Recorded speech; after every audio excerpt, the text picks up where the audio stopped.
Hello everyone, good afternoon and welcome to this Findacure webinar on the subject of recruiting and managing trustees. Hope everyone's doing really well. So I'm Philippa and I'm going to be hosting this webinar today. And just going to say hello and welcome to everyone else who's in our virtual room. So we've got me, the Project Officer at Findacure, we've got Rick, the CEO at Findacure, Madeleine Cassidy, who is CEO of the Bobath Centre and Vice Chair at the Small Charities Coalition, who will be speaking on the webinar today, and Penny Wilson, who is CEO of Getting On Board. So just today's schedule, so I'll give a brief introduction to Findacure, what we do, and then Rick will do kind of a quick description of the role of trustees and the landscape of trustees at the moment, what it looks like, what other charities experiences are like, so you don't feel so lost. If you do feel lost, everyone is in the same boat. And then Penny will talk to us about how to recruit trustees, and Maddie will finish off on how we can manage those trustees once we've recruited them. And we will be having a question and answer session at the end. So if you can see the question box at the side of your screen, you can type questions in there whenever you want, and we'll just come back to them at the end. But they have been seen and we will address them later. So just a brief introduction to Findacure. We're a rare disease charity that works to empower rare disease patient groups by creating a collaborative network where everyone can work together, and we envision a world where all rare disease have treatments which are made by patients for patients. Most of our work is part of the empowerment scheme, where we hope to empower patient groups by providing them with training such as this, to build a community which will accelerate treatment development, and this webinar fits into that empowerment scheme in that way. So the aims of today are to answer these questions for you on the topic of trustees, which is often quite a tricky topic to address, as there's a lot of confusion around it. People don't always know where they can look for trustees or what their trustees should be doing. So hopefully we can provide some clarity on that topic today. And you'll learn about what the role of trustees is, what do you need, who do you need on your board to accelerate the development of your organisation, how you can advertise for and recruit trustees, and how you can manage your board to make it as effective as possible.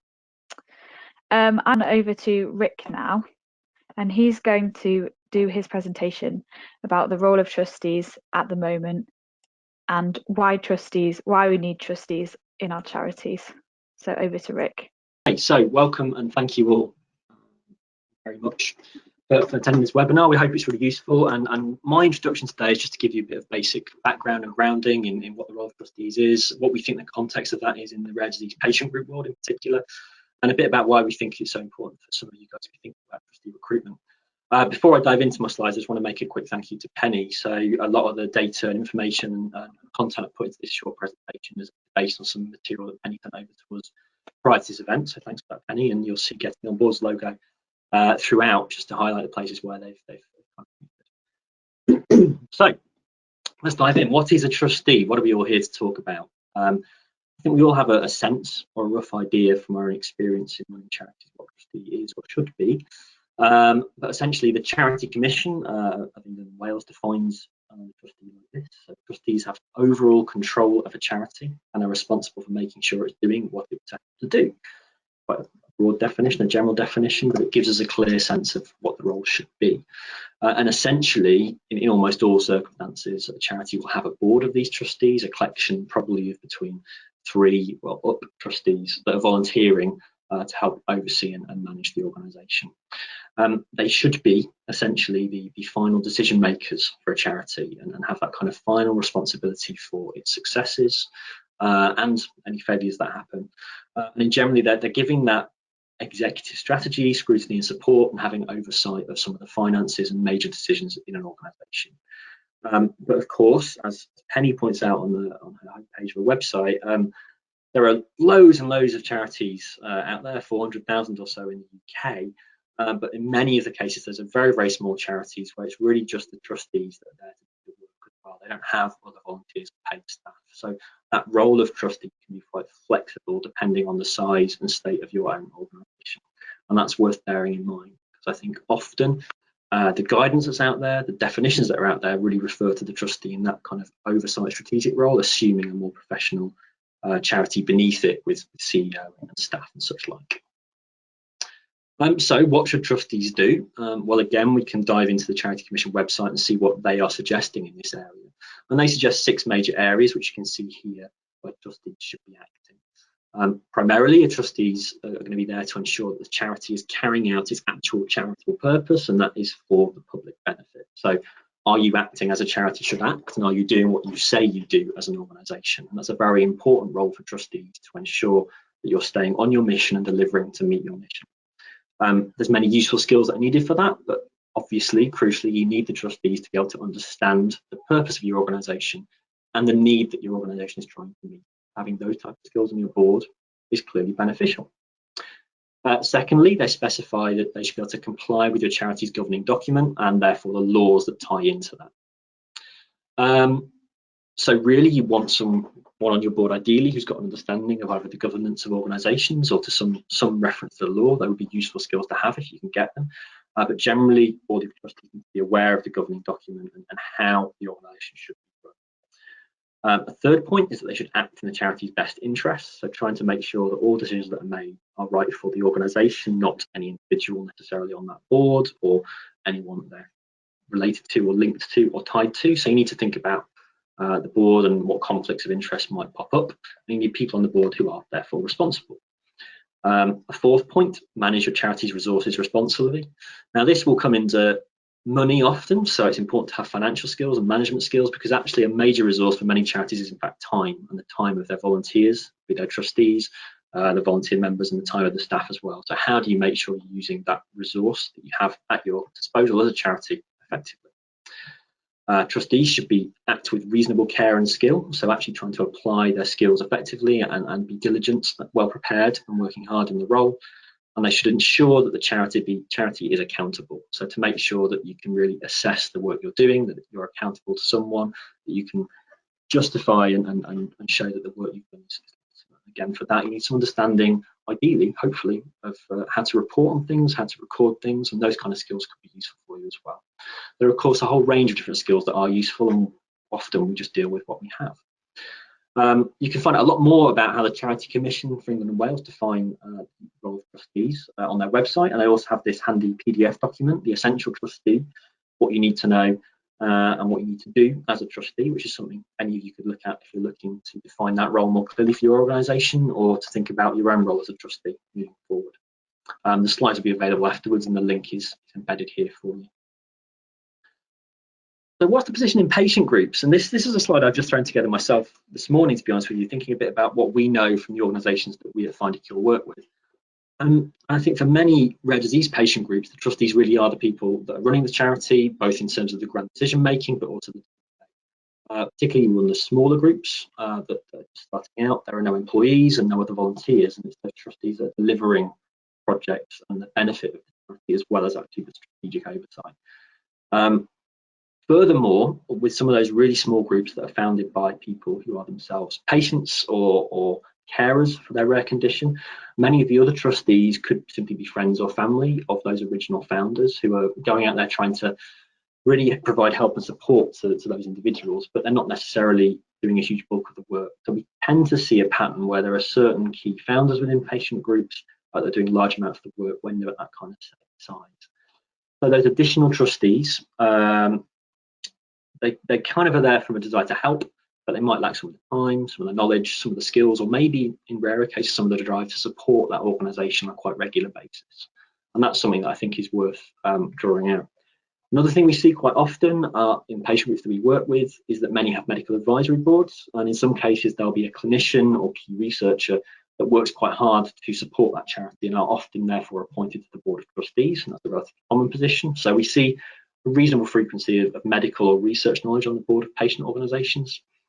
When we get to those larger and more established patient groups that do have employees, they tend to be running the day-to-day of the organisation. Then we begin to see that trustee board moving more into that advisory role that many of the recommendations you might see online are kind of hinting towards.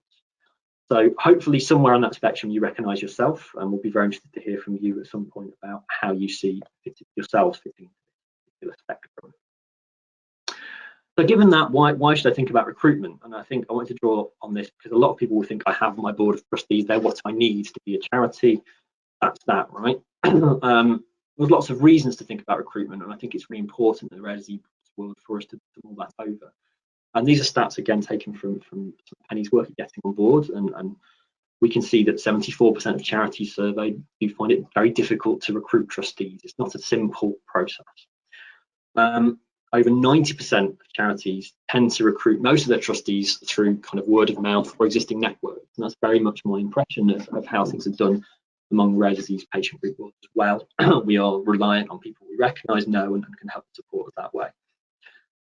But as a consequence, about 14% of charities feel very well equipped to meet the compliance, the strategic and development needs of the charity over many years. So it kind of tells us that what we feel is we're finding people we know to fill in the place of our boards, but we don't necessarily feel that we have the skills that are available to help drive the charity forward in a strategic way. And for that reason, I would suggest it's always worth thinking about your recruitment process and how you go about trying to find trustees, try and bring in some of the skills you need.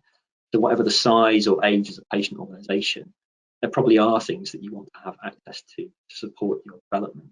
And actually an active recruitment process or developing or enhancing your board is a potential way to bring those skills into the charity and to change the way that you're doing things. Again, looking at some of the work Getting on Board have done, if you kick about and look at what is missing from boards, you can see it's really important to have diversity there to represent your community. And generally what we're seeing is diversity isn't always as great as you would hope it is in trustee boards.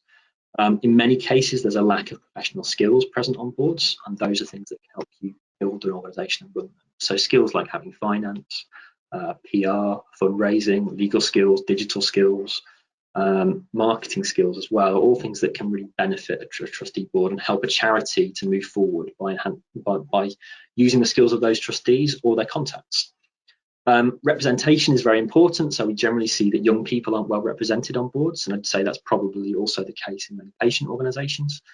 Across the charities looked at here, the average age of trustees in England and Wales is about 57, and only about 0.5% are between 18 and 24. So it's a real chunk of the broader population we're representing that isn't captured in the management side of things. And there's also a lack of people of colour, people from BAME representation. So about 6% of trustees are from those backgrounds in charities, and that's even lower than FTSE 100 company directors, which is quite a shocking statistic.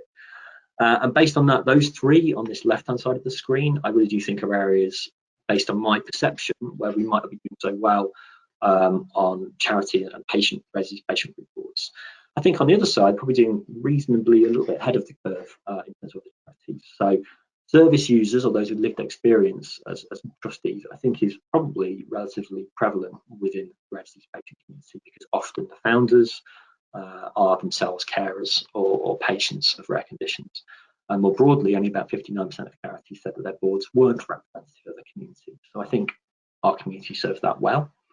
The Charity Commission showed in 2017 that the ratio of men to women on boards was 2 to 1 in favour of men. And again, that's a little worrying when you think of the desire to have a representative board, but based again on my intuition or the groups I work with, we do see quite a good mix, at least, of people who are running the patient groups, and there's often more of a bias towards women on that side of it in the rare disease patient community. So again, I'd expect we're probably performing quite nicely there.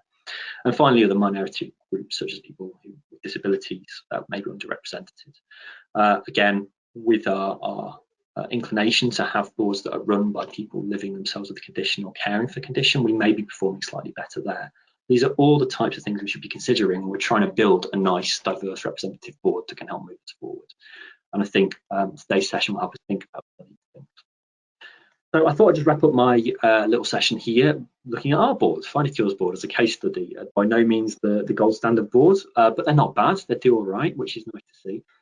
So these are the people we have on our board. Obviously, we have Nick, who's one of our founders, and Tony, the other founder.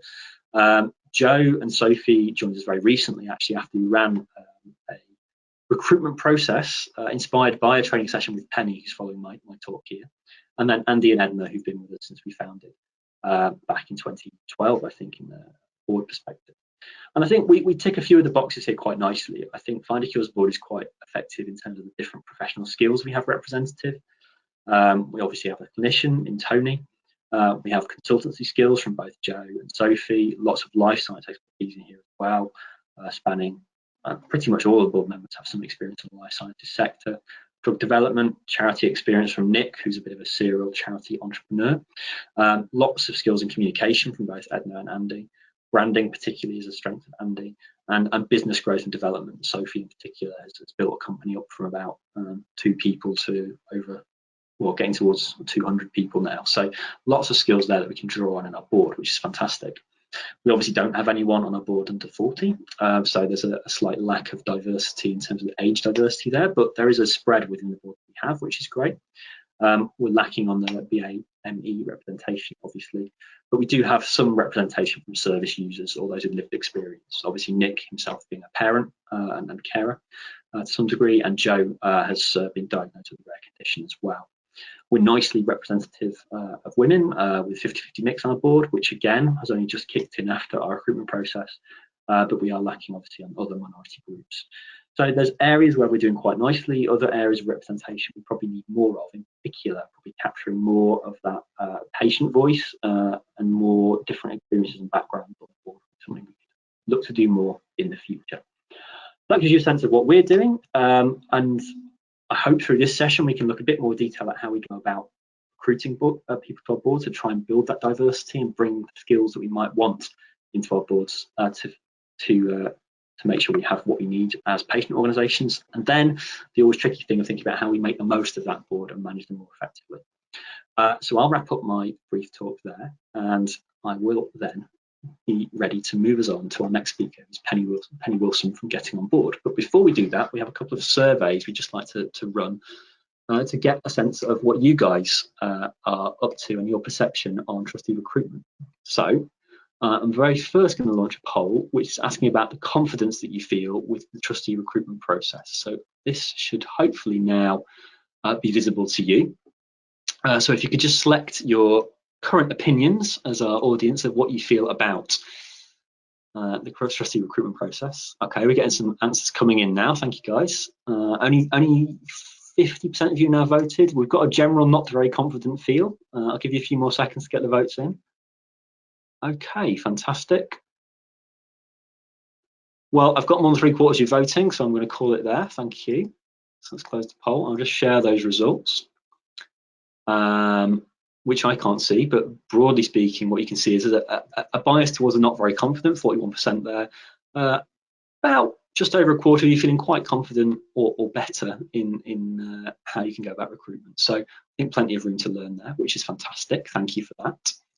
And the second one we'd like to ask you about is that what stage you're currently in the recruitment process. So are you looking for recruitment right now? So I'll just launch that poll for you. Okay, I'll leave it there. So we're at 2/3, and here we can see the results. Hopefully you can see those. So a couple of you said you've nearly done recruiting, some with no idea where to start, but generally then quite an even mix between those that not started, not very far, making good progress. So a real mix across the board here, which is a nice thing for us to be aware of before we kick off our presentation on recruitment. So thank you all for taking part with that. Okay, so with that, I'm going to thank you for engaging. I'm going to introduce Penny. So Penny trained me a couple of years back, and Nick, we went to a training session on trustee recruitment because we'd lost a couple of trustees and needed to do this. And I thought it was a fantastic session that really helped us think about how to go about the recruitment. As I said, we've recruited both Joe and Sophie as a consequence of the work we did there. Penny's also worked with us with our peer mentoring group previously on trustee recruitment. So she's going to give us a whistle-stop half-an-hour overview on trustee recruitment, and I'm very excited to see what she comes up with. So, hello everybody, it's great to join you. I'm Penny, I'm CEO of Getting on Board. I've been a CEO of a disability charity. I've worked for other charities. I've worked for charities my whole career. I was head of community affairs at the University of Cambridge. I'm also a multiple trustee myself, and I'm currently a trustee of the National Migraine Centre. So this is a whistle-stop tour. There's a lot to cover here. So this is what I'm going to cover. I'm going to talk about how to work out who you need on your board. I'm going to talk about putting an advert together, about advertising, and then about what happens after advertising. Hopefully I'm going to give you some tips on where you might find your trustees, and hopefully trustees that aren't just warm bodies that are actually going to make a difference to your organisation. So I'm also going to ask you a couple of times to feed back to me through the chat pane that you should be able to see on your screen. So if you can't see that, have a little fiddle while I'm talking. So this is, in terms of the trustee recruitment process, this is it in a nutshell. So working out who you need, writing an advert, going out and advertising, shortlisting, interviewing, technically appointing people, potentially getting them to observe the board first, and then inducting them. And of course, that is actually pretty simple. It's a lot of work, but actually the process isn't rocket science, and it's a process that most of us use for staff, have used for staff recruitment in our day jobs. So I think you can think of it like staff recruitment, in that trustees and staff are obviously completely different beasts. But in terms of the process, it needs to be as slick, as timely, as professional as a process that you would put in place for staff recruitment. So this is what you need in place before you even start. You're going to need to check your governing document first of all. So that will tell you whether you've got an upper limit on the number of trustees you're allowed. It will tell you technically how your trustees must be appointed. It will tell you who needs to vote for them and so on. It will tell you how long their terms are. So you do need to kind of remind yourself what's in there if you don't already know. You'll also need agreement from your wider existing committee. So you'll need agreement that you are good to go, that you're all happy to go out to recruitment. You'll also need some agreement on what you're recruiting, on what you see are the priorities to add to your board. If you don't have that agreement, things can get very much unstuck further down the line. You need a plan for the process in terms of timing, in terms of who's doing what. So you're going to need a couple of trustees to shortlist, a couple of trustees to interview, and you're going to need to work out what all the timing is, particularly if you're appointing people at a meeting, if you're getting them to come and observe a meeting, so that it doesn't run on for months and months and months and months. You're going to need an advert. You're also going to need an information pack. Much of the content of the information pack is probably stuff you've already got about your organisations, but there'll also be a description of the role of trustee and potentially more information about your organisation and what you're looking for from your trustees. And then lastly, before you even start, you'll need your shortlisting criteria. And actually, who's missing from the board, what your advert says, what your shortlisting criteria are all very much interlinked, because they're all based on what the gaps are and how you're going to work out who fits those gaps. There's more to the process. So obviously you're going to need some interview questions, you're going to need an induction plan, but you can put those in place as you go. So let's move on to who do you need on your board. Let me just run you through boards audits in a nutshell. So the first thing you're going to work out is what you've already got around the table. You might be very familiar already with what your trustees already bring, but sometimes we actually don't really know what our fellow trustees bring. Maybe we recruited them informally, so then we never saw their CV. We've never had a conversation about what they do in their day jobs. Perhaps their day jobs have shifted since they joined the committee. So you do need to know what you've already got. Then you need to think about what are the challenges that your organisation is facing? What are the opportunities? What are your ambitions for the organisation? What direction is it going in? And then think about, well, what's the gap between where you're trying to get to with your organisation and the skills, knowledge, experience that you've got on your board. And the gap is the recruitment gap, isn't it? And of course, that might also change if you're aware that some of your trustees are going to be standing down in the next couple of years. So you can build succession planning into this as well. And then you might also ask yourself, in terms of the gaps, does it have to be a trustee that's fulfilling that gap? So it might actually be that you've got a huge fundraising or a huge marketing task ahead of you. Well, do you need a fundraising trustee, or actually are you looking for some funding for a member of staff or a consultant, or could it be done by a volunteer? Or are those challenges so significant that actually you probably want a combination of some trustee expertise, volunteer, paid staff, ideally, if you can get some funding for it, and so on. But just think about whether trustee is the answer to all the questions. Lastly, a kind of note on diplomacy. So this should not be perceived as a criticism of your current board. If it's perceived as a criticism, it's going to cause ructions. And the way to kind of sell this in is to think, we're all very ambitious for our organisation. We want to share the load. We want to bring new ideas and expertise. This is about strengthening and building resilience for our organisation and doing that together. It's not about kind of suggesting that the existing board is in some way deficient. So here are some links to some free board skills audits. You can get the slides from the side pane there. So there's quite a few links as we go through, so don't feel like you need to jot the links down. What I would say about these board audits is don't just use the ones that are off the shelf. So use it as a starting point and adapt it for your own organisation.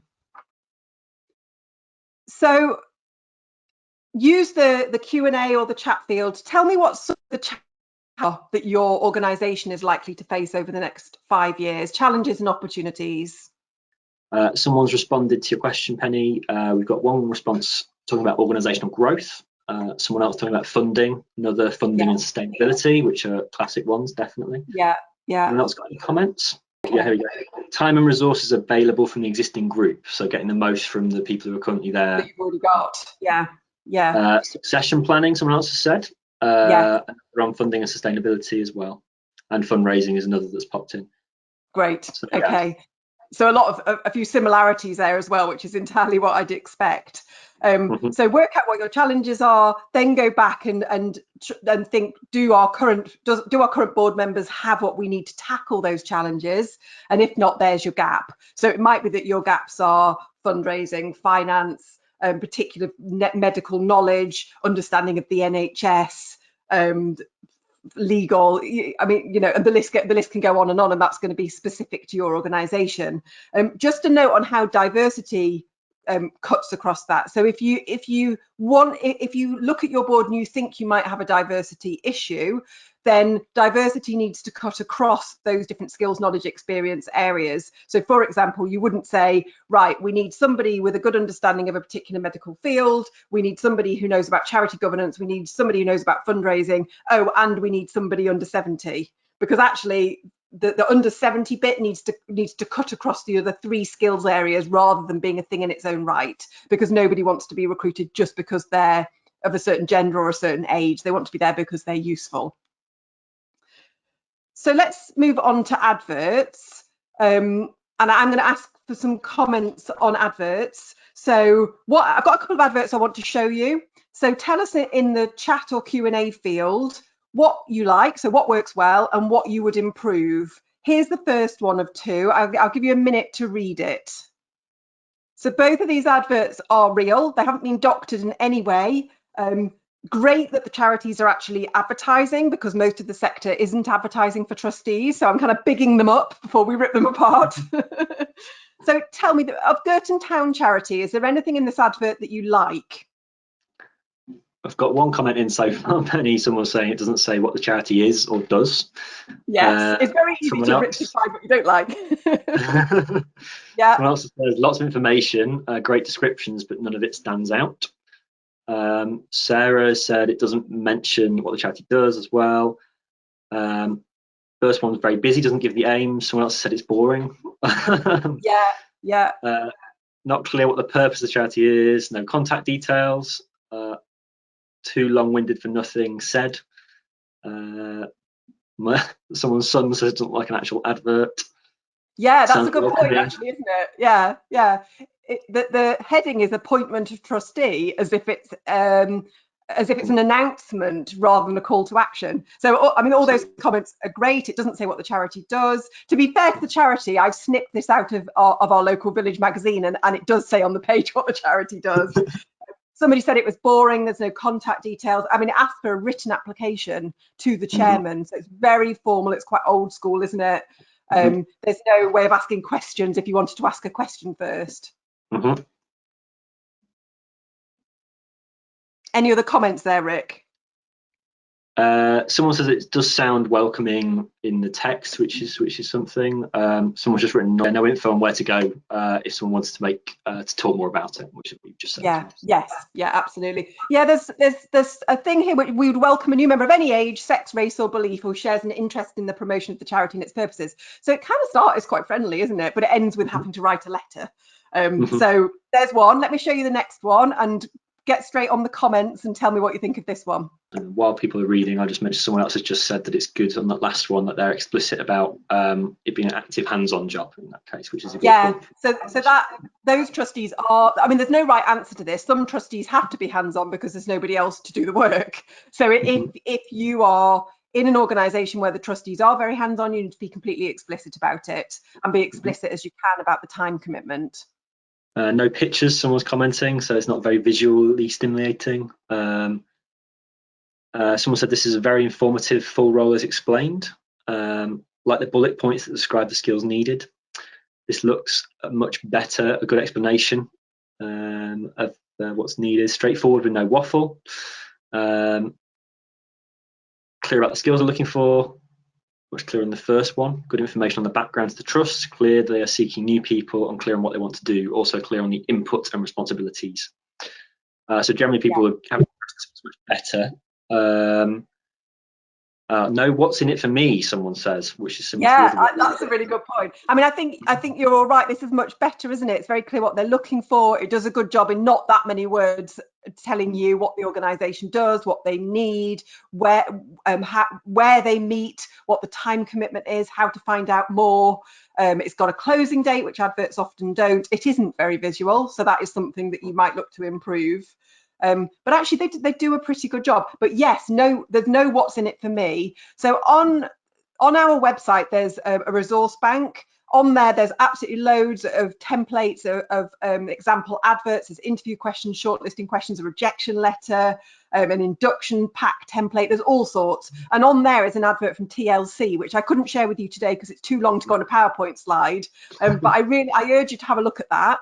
And actually it's in our guide as well, which is linked on your panes. The TLC adverts, I think, a great example, and one of their sections is what's in it for me, and it's things like we're going to give you training, we're going to pay your travel expenses. I can't remember exact wording, but you're going to get a great boost from being a part of this amazing organisation. So you do kind of need to sell it. You need to make it honest, but also you need to sell it. So to wrap up adverts, this is what you need to include. So, in the first advert, there wasn't anything about what the charity does. So don't forget to say that. And in some of your cases, you're going to need some explanation about what the conditions are as well, aren't you? So think about how much information people need. You need to say what you're actually looking for and potentially why. You don't assume that people know what a trustee is. So you might need to think of a neat way of explaining what a trustee is. And actually Rick's quote that he gave at the beginning of the slides from the Charity Commission, I think is really good, which is something like a trustee lead the charity and decide and checks it's doing what it was set up to do. There's a sentence from the Charity Commission which I think does a very good job of that. You'll need to think about saying what the time commitment is, whether there's any out-of-pocket expenses and training, what's in it for me. Talk about where the meetings are held, or if they're remote. That's a really big selling point if you are already holding your meetings remotely. How to find out more information. So is there a link on your website to an information pack? How to actually apply. So is it, for example, CV and cover letter? And always a closing date. Don't be tempted not to have a closing date, because a closing date really spurs people to take action. Some of this information can go in the information pack. So you would be sending people to get an information pack either by emailing or by getting it off your website or Facebook group. Don't make them phone up for it. That's a barrier. People just don't bother. It's just a kind of level of complication that can put people off. So whizzing on to advertising, has anybody, so I was interested, some of you have already started, some of you already recruited trustees. How have you recruited trustees so far? Tell us in the Q&A pane, please. What have you already done? Yeah, someone's responded saying usually through word of mouth. Oh, I'm getting lots in all of a sudden. Word of mouth, existing contacts, especially members. Yeah, personally known again, word of mouth, word of mouth, word of mouth.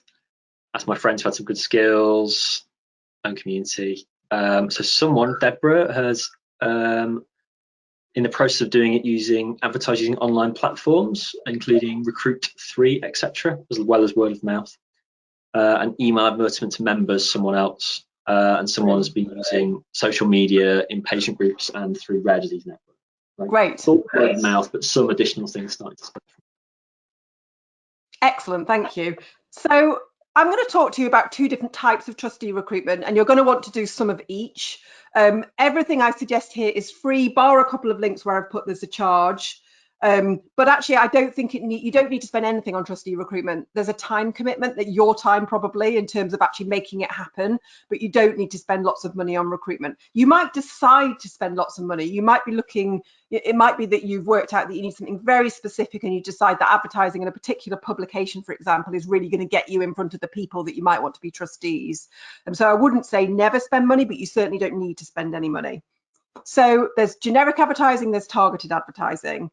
So in terms of the general stuff, there are trustee listings websites. If you're going to do any of these, I would start with Reach. They placed 800 trustees across England and Wales last year. They're the biggest single kind of trustee platform. It's completely free. And of course, these are brilliant on the one hand, because people here have already decided that they want to be a trustee. So they're a captive audience there. They're proactively looking.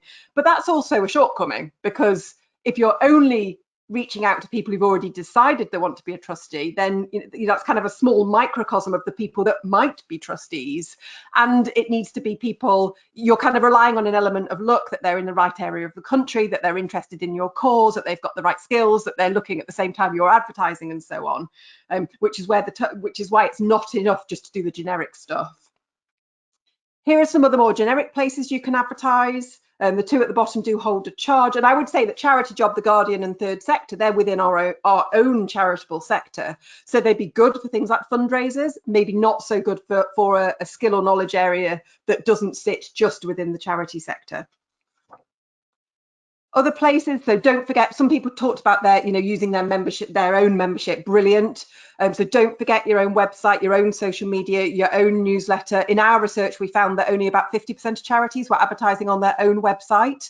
And I commonly find that. So if I see a trustee advert for one of our own candidates, and because we also work with people who want to be trustees, I go to the website of the charity, and 9 times out of 10, they're advertising somewhere, but they haven't put the advert on their own website, which seems a bit bonkers. Also think about newsletters, think about posters, think about membership bodies, think about your own social media, and I'll come on in a minute to more targeted social media as well. So moving on to the second type of recruitment, the targeted recruitment.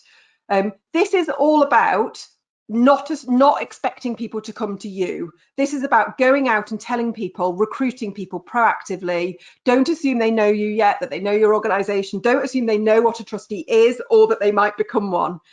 So you're going after them. It's very, very proactive. So think about who might employ people that you're interested in recruiting, what networks they might belong to, what membership bodies they belong to. I've included a few links here for particular professions. These are all free places to advertise. Think what they're reading, what they belong to. In terms of professional skills, there's a network on LinkedIn and Facebook for pretty much anything you can think of. So to take one example, fundraising, there are tens of networks of fundraisers on Facebook and LinkedIn. You can contact the administrator and ask them to post your advert for you. And I've given you some text here, so a kind of example text of when you're asking somebody to post your advert. You're asking them to do it for free. And you need to tell them, we're running this brilliant charity. This is why its work so important. We're looking for volunteers. Can you please send this out? Because this is absolutely brilliant for the individual, for the charity, and by the way, for their employer or membership body. So what's not to like? How can they refuse a request like that? And this is a real email that I was doing some recruitment for Cambridge Student Community Action that I was a trustee of.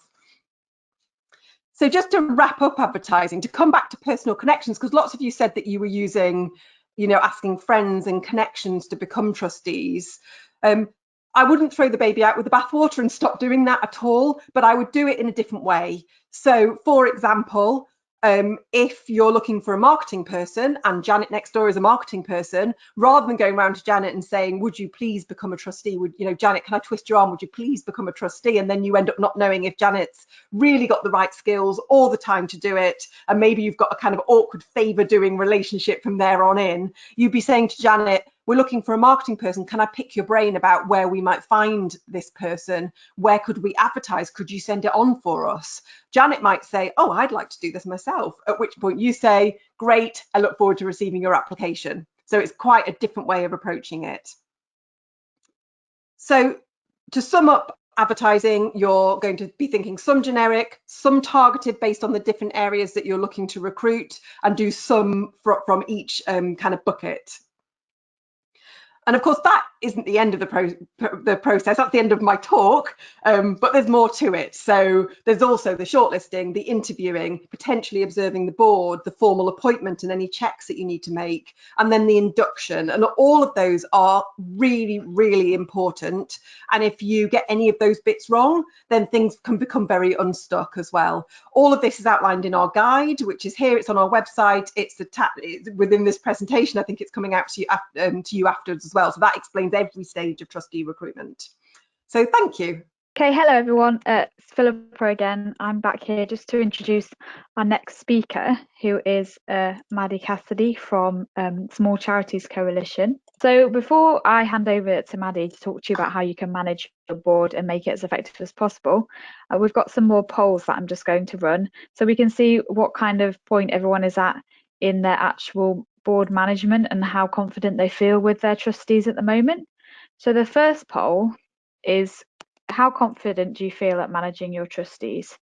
It looks like we have a lot of people who are quite confident, so hopefully this will just reinforce what you already know and make you feel more confident. And for those that aren't that confident, which is 42%, hopefully you'll feel more empowered during this presentation to try out some new techniques that will help you manage your boards better. Penny, and thank you, Philippa, for inviting me to talk today.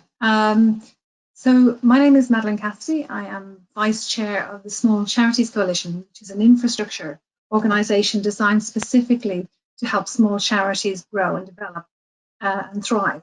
I'm also a Chief Executive and have been a Chief Executive for about 16 years. And while I run a national charity at the moment, I didn't always. In fact, my first foray into being a Chief Executive was for a very small charity. I mean, a tiny charity with only one other worker, and over time we've helped grow it up. And what I want to do today is to talk to you about the issue of managing boards. Now, the slides that I think you can see in front of you, it shows quite an aggressive board, and I'm not for one instance believing that all your boards are highly contentious and argumentative and so forth. So I'm sure for the most part, your boards are probably quite civil and well run, probably some hiccups along the way, but by and large, they're probably okay. And for some others, it might be more difficult. My first board meeting in one of the charities that I attended was an eye-opener in that it was mostly run, the charity was so small, it was mostly run by trustees, and they were very confrontational with each other. There was no decent agenda, and there was a stand-up row right in the middle of the board meeting. So I remember thinking, as a chief executive, what have I walked into, you know? But things did get better and did settle down, and I had a very good chair. So my talk today is really coming from the perspective of, yes, being a board member, but also from the perspective of chief executive managing a board. And I would like to offer some tips and hints and some solutions for situations that you might come across as you manage your charities. Okay, so I was trying to encapsulate with this slide just how amazing charity managers and charity chief executives are. Now, I don't believe that you think yourselves as a superhero if you are managing a charity, but what you do have is superpower, which is your ability to change the world and your desire to want to change the world. All of us go into running charities because we want our societies and our communities to be better supported. We want the world to be better. So for today, let's assume that charity chief executives or charity managers or administrators are superheroes, are charity superheroes. And the reality is most of us decide to go into the third sector or the voluntary and community charity sector because we want to change the world. We want things to be so much better. And the reality of running a charity can often be very difficult. You know, there's a lot of rules, there's a lot of regulation and legislation, procedures, bureaucracy. For those who manage staff, that's not always an easy thing to do. So very often the reality of running a charity can be actually quite difficult, and it takes a lot out of you to perform well. But a good board can really help with that, and should be there to support you, not only to support you in terms of helping you deliver, but also helping you as a charity leader lead your organisation in a successful way. So this is a slide about stressors for charity chief executives, and this is totally non-scientific. But in terms of what stresses and a lot of charity CEOs in relation to their boards, there's a number, but first of all, most chief executives tell me that they can't find or recruit enough trustees to do the job well. People don't want to take on that responsibility. It can be quite difficult, and finding good trustees can be quite tricky.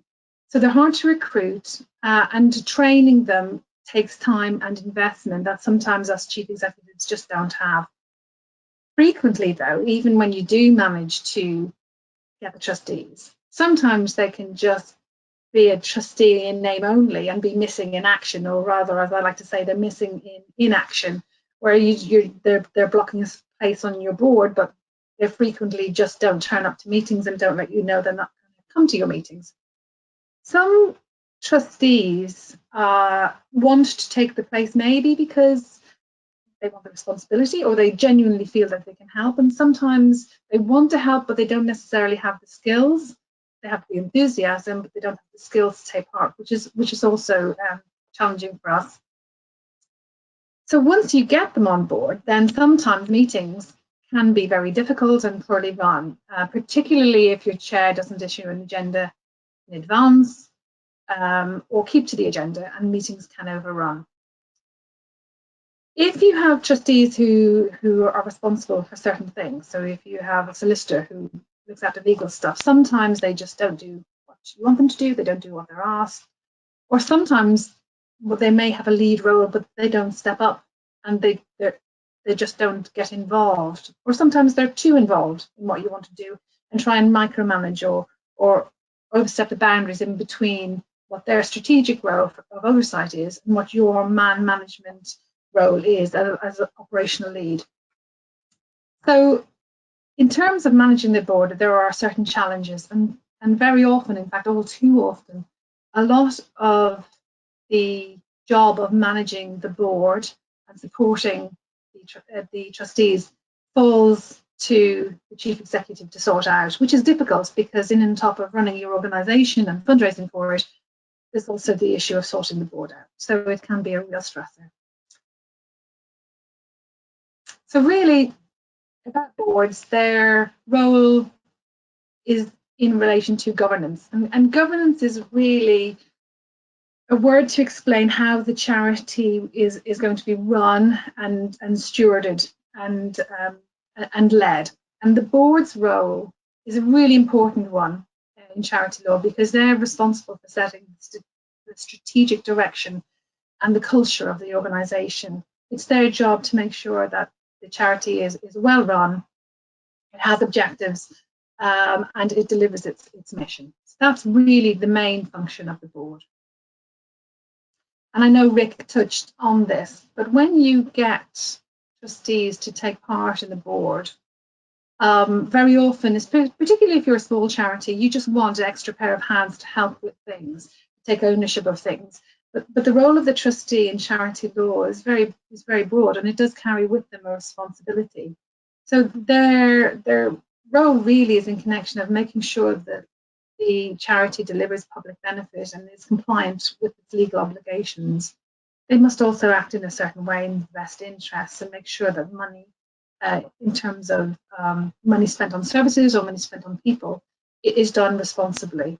They have to act independently. They can't gain personal benefit from being in their role, and that's really important. And ultimately, their role is to make sure that the charity is held to account and is accountable to its beneficiaries and to its regulator, the Charity Commission.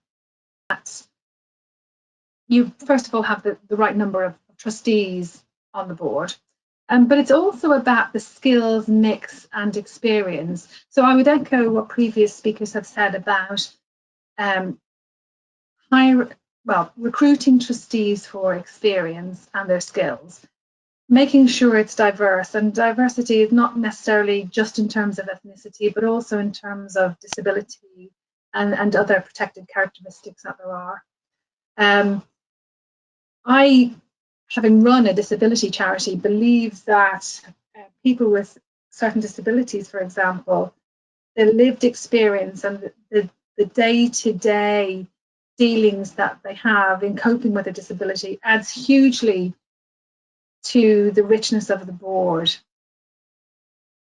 In my board at the moment, it's a national charity, so I have a solicitor or an accountant and so forth, but actually I believe that it is made a lot better by having people on the board who are living with the condition that my charity copes with, so it's cerebral palsy. So I believe that the trustees who have cerebral palsy that are on our board just help inform everything and just bring the conversation back to, you know what, what's really important is we do our best for people with cerebral palsy.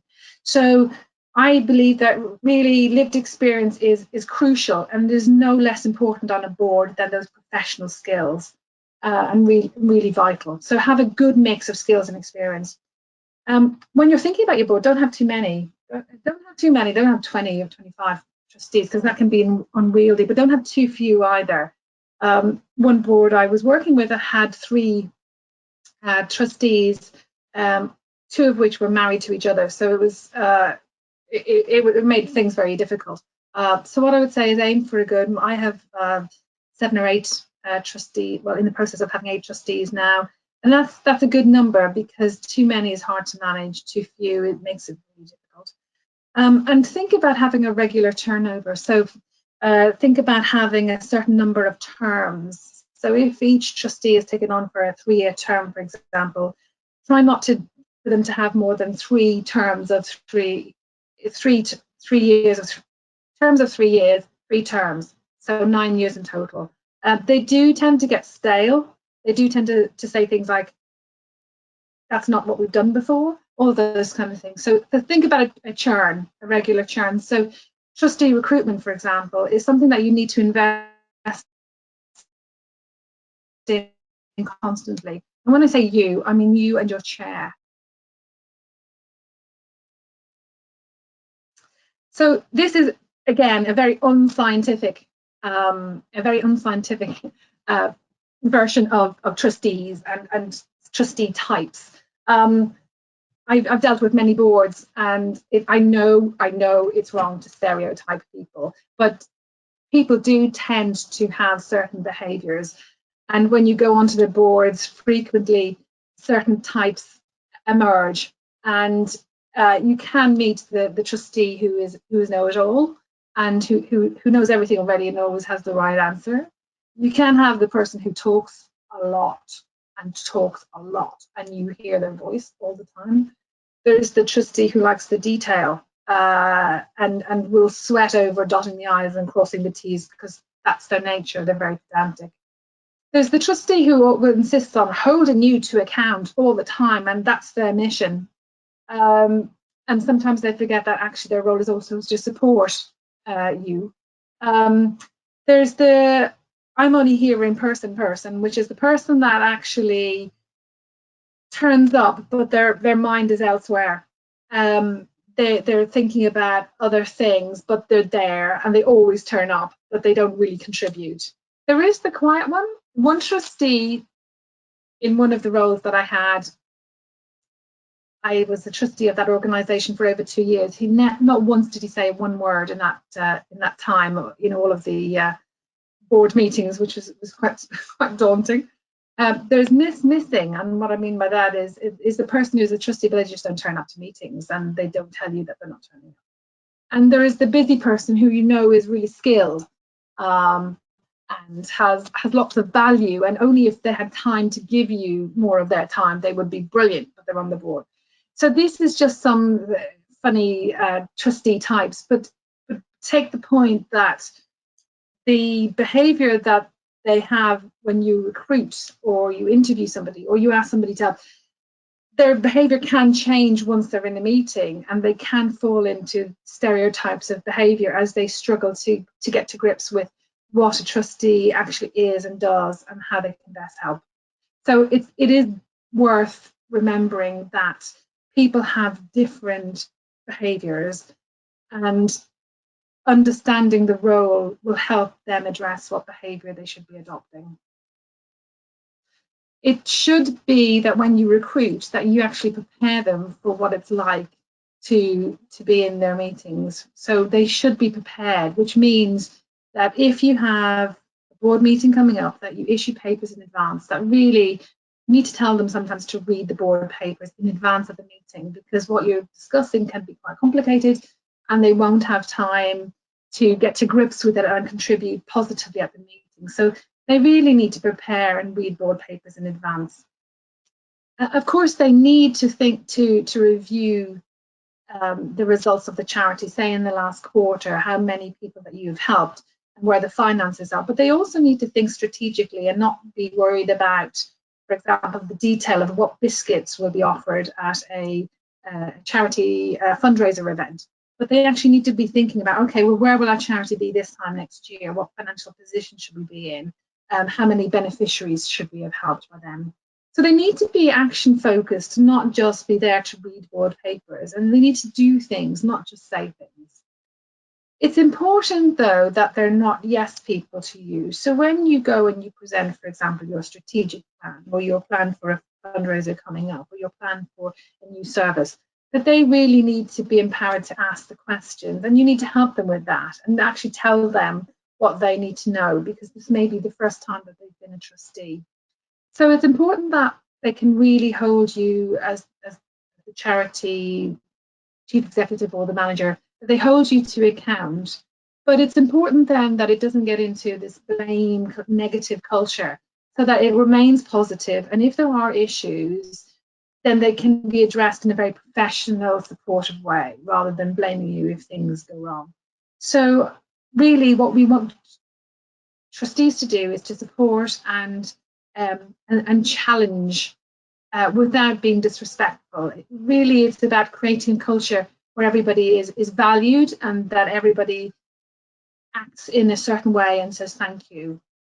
It's really important also that sort of personalities are put aside, and people should really consider being slow to take offence at each other and not get drawn into personal battles, but and treat each other with respect and apologise if people overstep the mark or things get a little bit heated. So it is worth having a code of conduct for trustees so that they're prepared for what's in store when they accept the role, and also they know how to behave once they're in the role, not you alone. So regarding your board and how to, as I call it, whip it into shape, these are some things that you can actually think through. When you're recruiting, think about a skills audit. And what you don't want to do here is frighten everybody and think that they're not good enough. Everybody has skills to offer, and that's important that everybody is valued.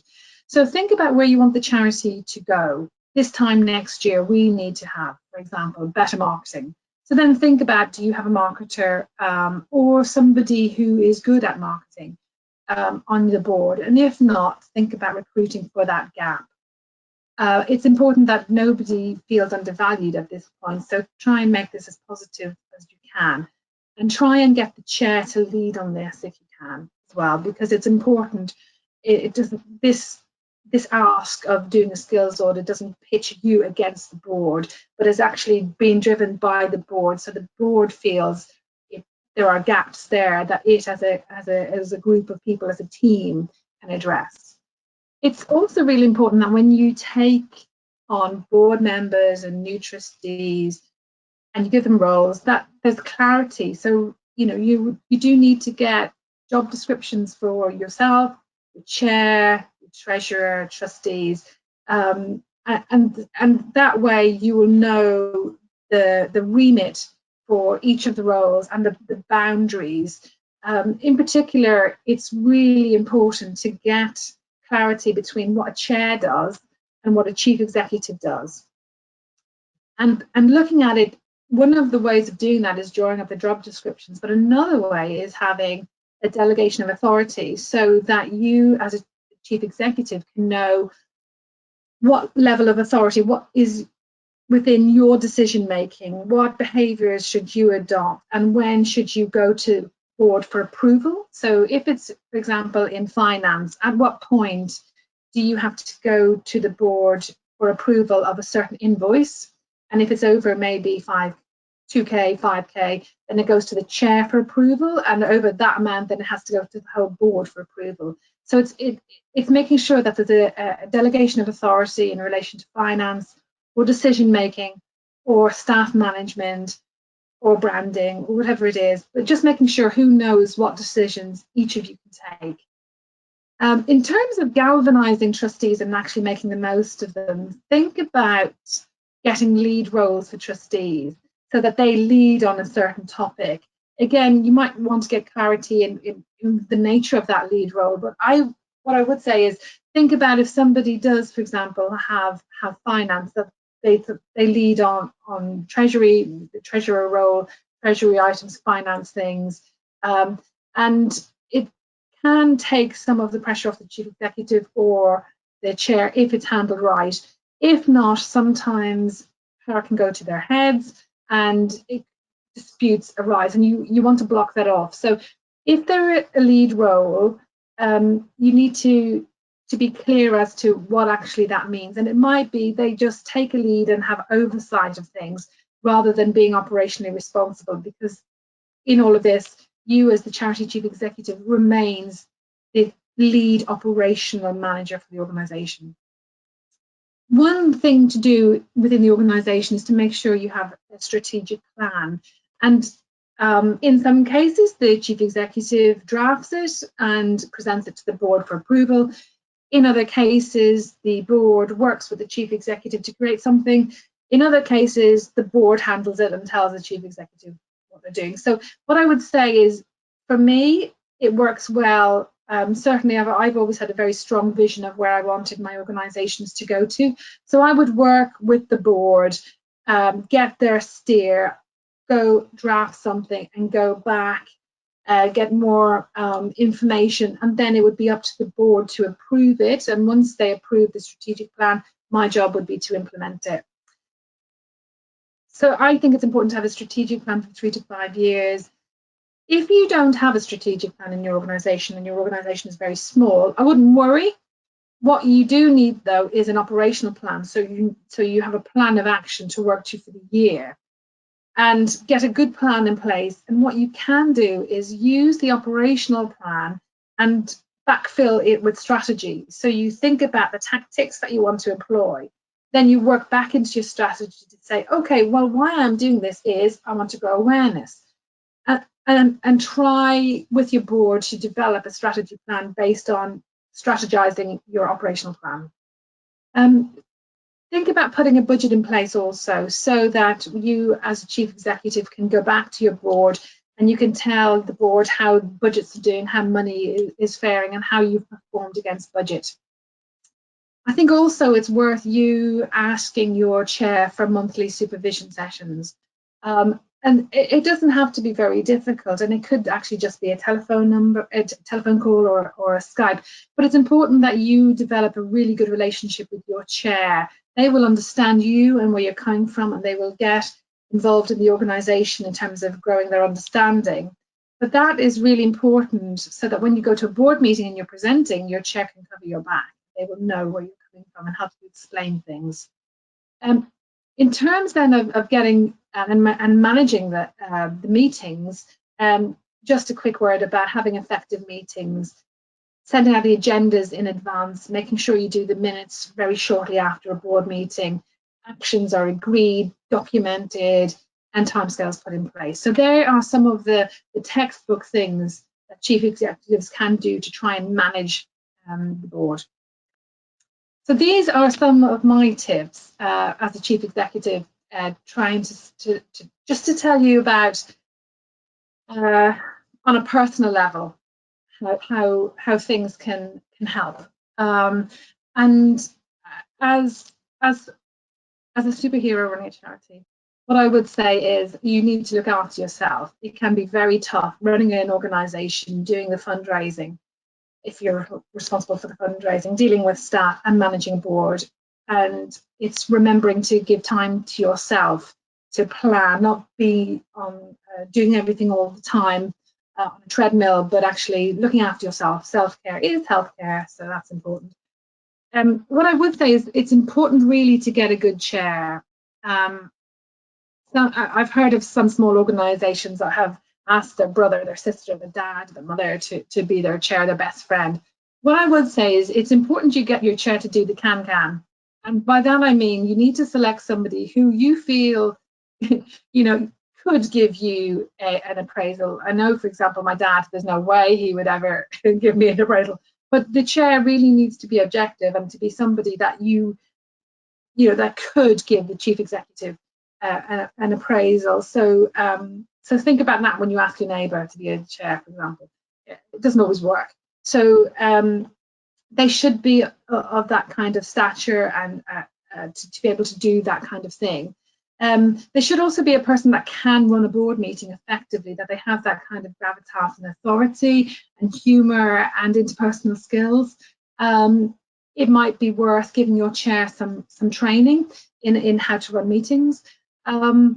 And also it's important that they can represent the organisation externally and can open up opportunities for you by liaising with other organisations. So yeah, get a good chair and get the chair to do the can-can, and get the chair to think about how the board can work effectively over the next year. So it's not just a case of turning up to meetings and they happen.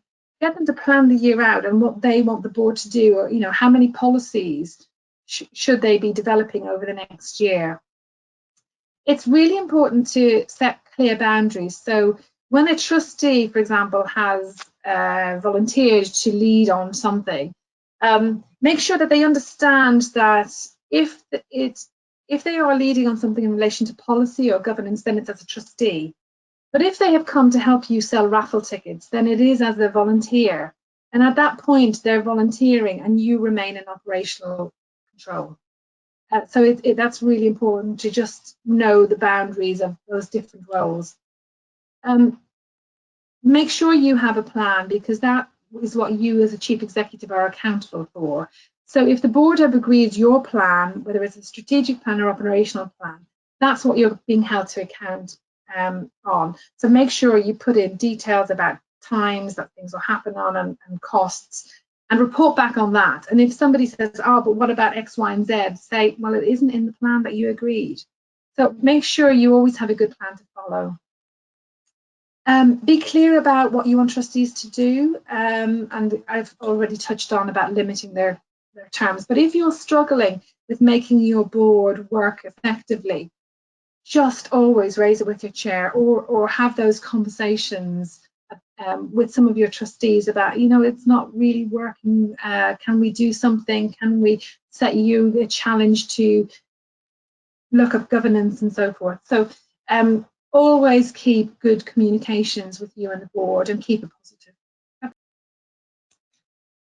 This is just a generic side in terms of how to motivate people you work with in general. And so it's about setting a goal, setting a vision for the organisation, and working well with others. So what I wanted to do is tailor that and put in some things that are important for charities. So you as a chief executive really need to be clear about what your expectation is from the board and trustee members, and how operational you want them to be. But bearing in mind, if they help you operationally, you're still in charge of the operations. So be clear about that.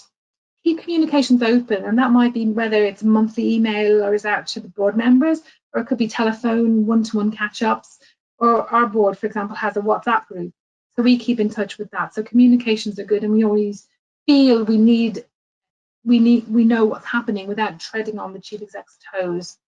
Ensure you thank trustees a lot, because they're also volunteers with a lot of responsibility. So make sure you thank them, and also that you inspire them by celebrating what the board and staff members have achieved together. Think about breaking down some of those barriers in between the trustees and staff by social occasions, organising barbecue or drinks and so forth, so that it's not all professional and keeping to account, but there is some social elements to it.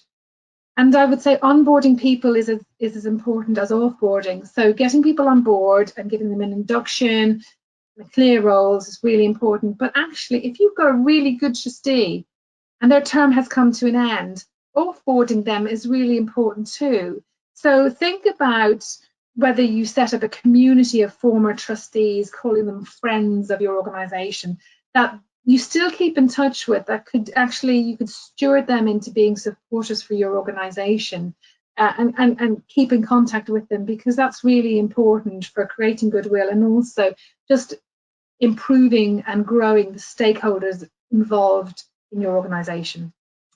When it's not working is a nightmare. So if things aren't working between you and your board, talk to the chair or another trustee about your concerns. And there's no hiding from it. Don't let it fester. If you feel that maybe a trustee is overstepping the mark, or board meetings are not really working well for you, or you're doing all the work and they're not doing any, just talk to the chair about it, and so don't raise it alone. But by and large, what I've felt on most boards is that Pareto rule of 80-20 pretty much always exists. 20% of the trustees do 80% of the work of the trustees, and that by and large just happens. So don't get too worried if it's only the chair and the treasurer and maybe another one who seem to be driving things on the board. That's kind of typical. And it could be that those trustees that aren't participating don't really have a clear enough role or understanding, or we haven't asked them in the right way to do something. If the board is very much micromanaging you, you could always suggest that the board once a year takes one of its meetings to review what the board has done in the year, and how many policies has it developed, what has it achieved, so forth. Has it improved its governance? So it's always worth sort of getting the board to think about how well it is actually working. Another thing to think about is the new charity governance code. I'll put a link at the bottom of that slide. New code was issued a couple of years ago, and it's in modules, so it's possible to work through the new code and assess your organisation against that if the charity needs and wants to improve its governance. So it's worth working that through, and that's something that I've done in the Small Charities Coalition as well as in other charities that I've done, and it gets the board to think about other things that it as a board should be doing, because several trustees just don't have governance training, so it's worth getting them to understand the nature of governance by looking at that code. And set objectives for the board with the chair. I mean, get the chair to set the objectives really if you want them to be working better, because really a good chair should crack that nut of an underperforming board. We talked already about the terms, limiting the terms. If there is a particularly disruptive trustee, it's worth going through the chair to try and tackle that nut, if you like. Try and tackle that, crack that nut. It's rather than putting yourself in the position of being confrontational with a trustee, I wouldn't do that. I would go and raise your concerns, always throw in that the chair has a duty of concern to make sure that the chief executive is supported. You feel a trustee is not acting in a suitable way and maybe needs training or needs a talking to, but always share it with your chair.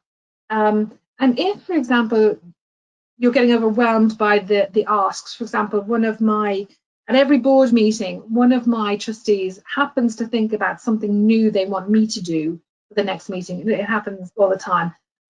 What I do is I say, okay, I'll think about it and I'll come back to you as to how useful your request is.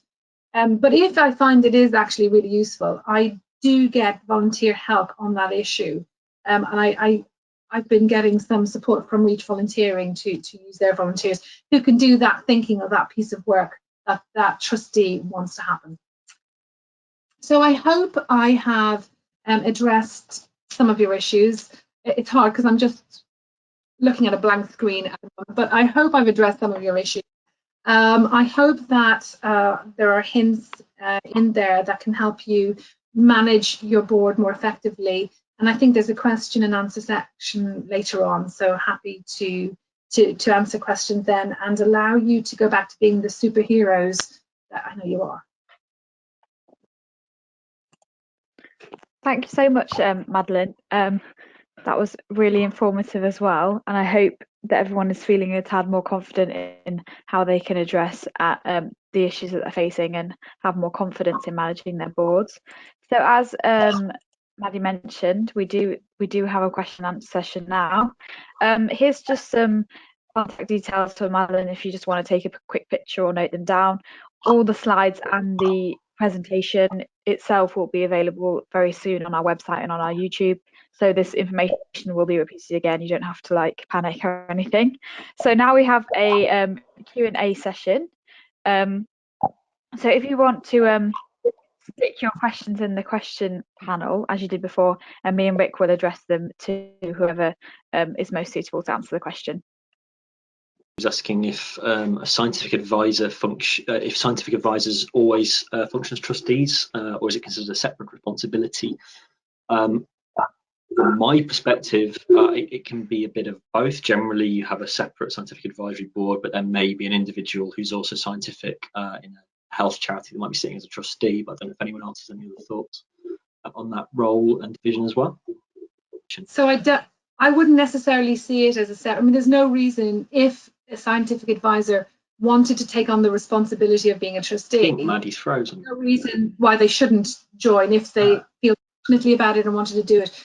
But they can go to board meetings and not be a trustee. They just cannot vote on key board issues. So they can come to board meetings and report on certain aspects or keep the board up to date on things and not be a trustee. Their powers are more limited. So you do what works best for your charity. There was one that came through earlier. Okay, thanks, Maddie. We have another question, which says one challenge is in balancing roles when there is no paid staff and no chief executive. She's curious about thoughts about good models for functioning well when the board needs to be implementers and doing oversight at the same time. You know, the stats are that 80% of trustees have no staff or volunteer to help with them. So you are absolutely in the majority, not the minority here. But I mean, I know it's really difficult, isn't it? It's really difficult when you've got to do all the doing and do the oversight. And it's particularly difficult what Maddie was talking about, that there's always some trustees that do more than others. And you know, that's the way of the world. And I guess you have to decide either you're comfortable with that or you do something about it if it's something you're not comfortable with. So yes, it is very difficult. You have my sympathy. Yeah, and what I would say is it's always worth putting, for the oversight, it's worth having that as a topic separate in your agenda. So you have either governance or strategy or whatever it is, or annual report, whatever the governance item is, you have that separate. So you can have, when you're that small, a lot of the conversations tends to be about doing things, about actions. So segment your agenda so it's clear when you're talking about oversight, it's clear when you're talking about strategy. And think about also using volunteers and having kind of groups of volunteers that can actually maybe run your fundraising events or other events. But yeah, I know what it's like. I've started a charity also from scratch, and we have no staff, so we're the doers and we're the governance as well. So yeah, it isn't easy, but nobody comes into the voluntary sector because it's easy, right? So the end result is you will make your charity successful by putting in the effort.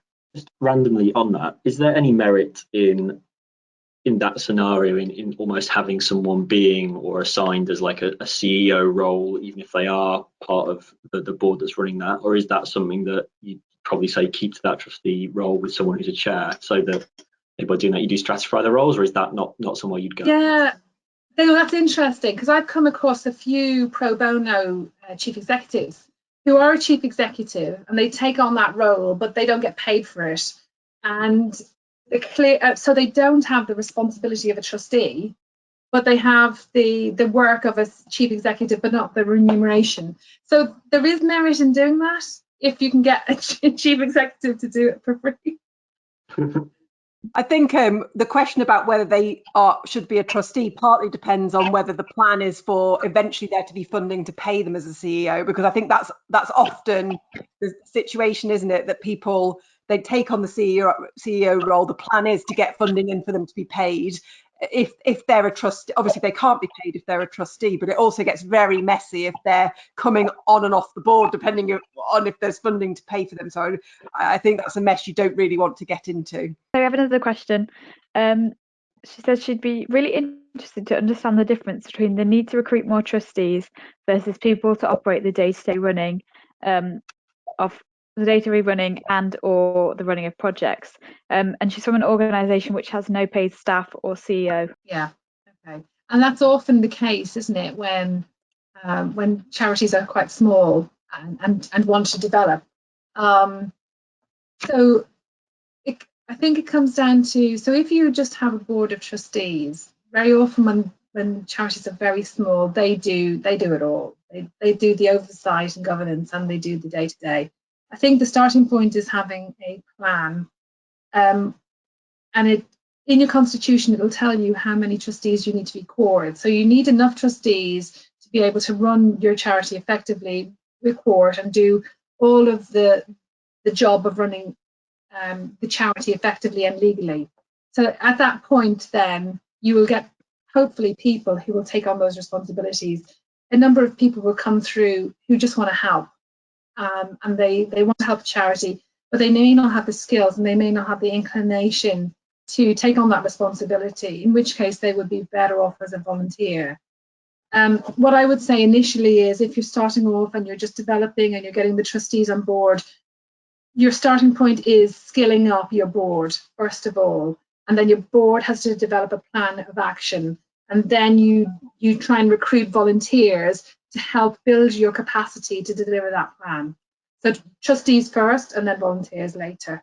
I would completely agree with that. And I would say if you're at the stage where you've got the plan and you think, oh, we might not have the resources to where are we going to put what are we going to prioritize, then actually, you can run a recruitment drive for both at the same time. So you could be saying, here's an advert, we're looking for trustees and volunteers. There's no reason why you can't roll it all into the same process. We have a question that is very relevant to our current situation, and she says, in the current economic climate with the global pandemic, there are huge financial and people pressures on charities. As a trustee in the healthcare space, how can we step up over the next few months to support charities in 2020 and beyond? And she adds that the two presentations were excellent and very much appreciated, so thank you. My first one is, don't overburden your chief executive by asking for endless reports and plans and all of that detail at this time of crisis. Offer support to your chief executive and actually be prepared to come and be a bit more operational and say to them, what will help, rather than please give me a detailed analysis of our cost projections of our, be really helpful to your chief executive or to your staff. That's really important. Be patient, because suddenly charities are moving from having small offices to all being remote working, and communication is more difficult. So I'd say please be patient with your staff members too, because they are finding their way in working through this. Please look after the mental health and the welfare of your staff and make that a priority, because you will need them to bounce back after this crisis is over. Don't excessively penny pinch, although you really need to keep an eye on finances at the moment. Don't excessively penny pinch, because it might be that you do need to spend a little bit of money on new laptops for staff so that they can keep networked and so forth. But also it might be that you need to invest in marketing at this time so that you can come out stronger, so that you can come back with new services and re-engage with stakeholders, maybe re-engage with funders. So now's the time. A lot of charities are, for example, are upping their fundraising now, and trustees are helping with fundraising bids and applications in order for them to meet to get the applications to trusts and foundations now, whereas normally the trustees wouldn't be involved. Now they're writing bids. That's the quite important one. Lastly, I'd say is please open up, as you as trustees, please open up your little black books. And if you have contacts that you can help charities, connections, whatever, share them with the charity and allow the charity to gain new supporters, gain new contacts, and see if you can help the charity by introducing them to people you know who might fill gaps in what the charity needs. Anything to add to that one, Penny?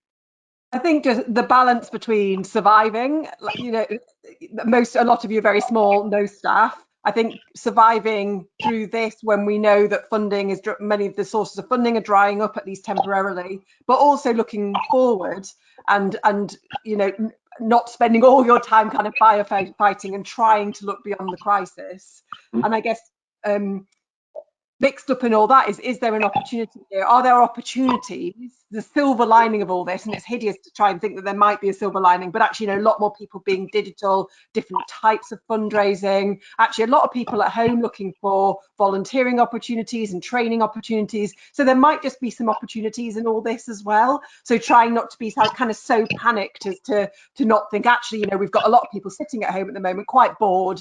What is there something we can make of that? Is it that more people are on social media reading, so we could be raising the profile about the condition that we're you know, that the charity is dealing with, or whatever it happens to be? So trying to see some opportunities in this. So another attendee says she's launching a patient advocacy group / charity for rare disease.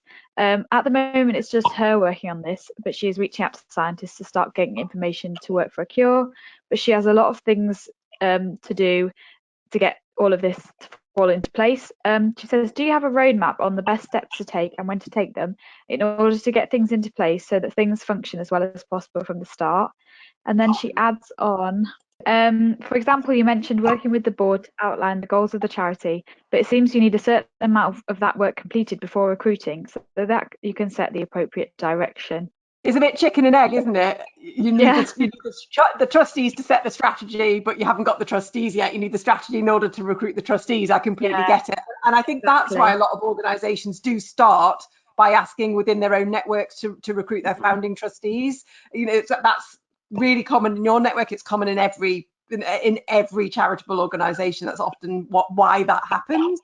So I guess you're just going to have to juggle and kind of, you've probably got an idea of the kind of person that you might need. I mean, it might be that if you're thinking, gosh, how on earth do I put a strategy together? Well, maybe there's somebody with those kind of skills who you could think, well, that might be our kind of trustee number 2 might be somebody who in their day job puts strategies together. Trustee number 3 might be somebody who knows about charity governance. Trustee number 4 might be somebody who knows about your health condition from a medical perspective, and so on. So it wouldn't be too difficult to come up with a wish list of trustees that are going to help put the strategy together, because I get the kind of the chicken and egg problem. I think it reminds me a lot of when I first came into the sector, because I'd never worked in charities before, but I was suddenly the director because I transferred across from the commercial world. I had no real clue how charities worked, and I had a board who were really not the best. And it was like, well, how do I get them working? And there's no strategy, there's no business plan, there's no reserves, there's not much money. And I mean, I think Penny is right. You need to have 1 or 2 really good trustees to help you develop a plan to start. But also I found what was really useful was touching base with other similar type of organisations. So I happen to have started working in a sight loss organisation, and I contacted others that were relatively local to me, and so I went to one in Cambridge, one in Hertfordshire, a few in Essex, and I just spent a little bit of time learning from them as to how they were functioning and how they were getting money in, and how they got their plan together, what their trustees were doing, how did they fundraise. And then what I did was absorbed all of that and figured, well, that would be great and really something to aspire to, but I need to make it mine. I need to think about what all of that good stuff means for my tiny organisation. And then we developed a little plan, but it was very basic, but it was solid. And I think that's probably the way to grow. Learn from others, get a mentor if you can. Small Charities Coalition have mentors for free, so sign up to that. And use other local charities, because people by and large in the charity sector are generous with their time and want other charities to help to grow and succeed. So try and get a buddy charity to work alongside. So another attendee says that an issue that they've had is when they've advertised for board members within their own community, they've had people applying who have some pretty serious drawbacks. So they're quite difficult, or perhaps they doubt the person's honesty, and it's raised issues within the community as they can't always say no to the people in the community, but they also can't say yes to everyone. So she welcomes suggestions about how to manage that kind of situation other than just writing a careful job description. I mean, you can build all of this into the recruitment process. So first of all, being really specific about what it is you're looking for. As soon as somebody doesn't meet the criteria, and they don't all have to be hard skills and knowledge criteria, you can put in soft skills as well. So you can say things like the ability to be diplomatic, to respect. I mean, some of the stuff Maddie covered in her presentation around respecting other people, but also being willing to speak out, giving constructive feedback. So you can have soft skills plus hard skills. So it's much easier to reject them if they actually don't meet the criteria. And then when people apply, you can say at shortlisting and if you're interviewing them, you can say, you know, we've had quite a few applications for the role. We don't expect to be able to recruit everybody. So you can kind of set the expectation that actually it's been very competitive, which if you've done it well, it should be. It's been competitive, that you're not going to appoint everybody, so that they understand that actually it's not just, you know, you're not just going to hand it to them. And then, yeah, reject well. We should all be rejecting well. It's really common not to reject trustees. So to have people apply and then just kind of let them float off and never tell them what happened, that happens to our candidates all the time.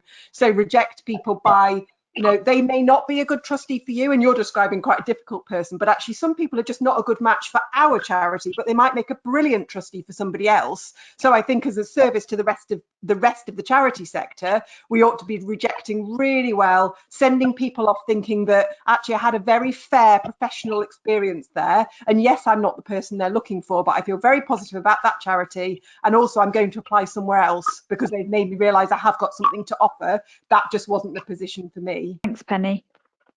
Another question is, what are the basic trustee roles we must have besides chair and treasurer? The chair and the treasurer are the two key roles that you really do need, and I'd say they are the basic roles that you need. There are some other roles that you might want to consider. Our organisation has a deputy chair, and that's quite good if something happens to your chair. That there's always somebody there to chair the meetings.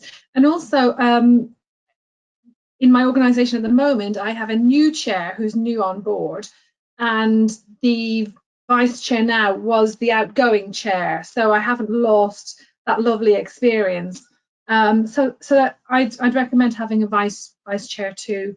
In other charities that I've seen, some of the trustees have clerk to the board, which is a trustee kind of, or a board secretary but that's not common by and large, although some trustees serve that function, but that's not common, and it's not a definitely must-have role either. Penny, I don't know whether you have other roles. So, I mean, the only one you need legally is a chair. So you don't legally need to have a treasurer. It's probably just worth pointing out that distinction. But I think it does really help to have roles. And it might be that you can have lead trustees. So you can say somebody, for example, is a lead fundraising trustee. There's a real risk with that as well. There's a risk that all the other trustees down tools on that topic. And actually, that's a real risk with having, that's one of the risks of having a treasurer as well, that people think, right, well, Bob sorts out the finances, so we'll just go to sleep a bit when Bob's running through the budget. Whereas, of course, all trustees have equal responsibility, so that's not a good idea. So you can have subcommittee. You can think about subcommittees as well. So if, for example, I don't know, Findacure helps with things like comms and websites and thinking about that kind of thing, it might be that you have a start and finish website group or a comms group or a fundraising group, and that some trustees are kind of delegated off to that committee, and that can be a really good way of getting people to support with specific things.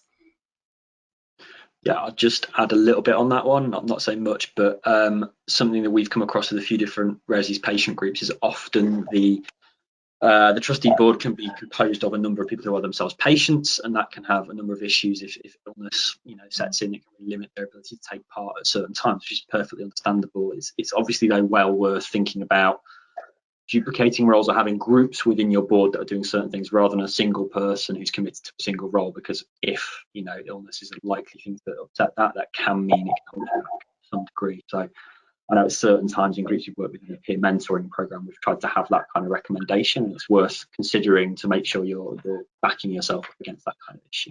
So she says, we're in the middle of recruiting new trustees, including treasurer. Some of these have now been redeployed or are hugely busy at this time of crisis. Do we keep badgering them as to whether they want to be a trustee? Do we hold off, or do we leave recruitment for the time being? Or do we try to conduct interviews using internet? Or do we just wait until things are more normal and let the candidates know?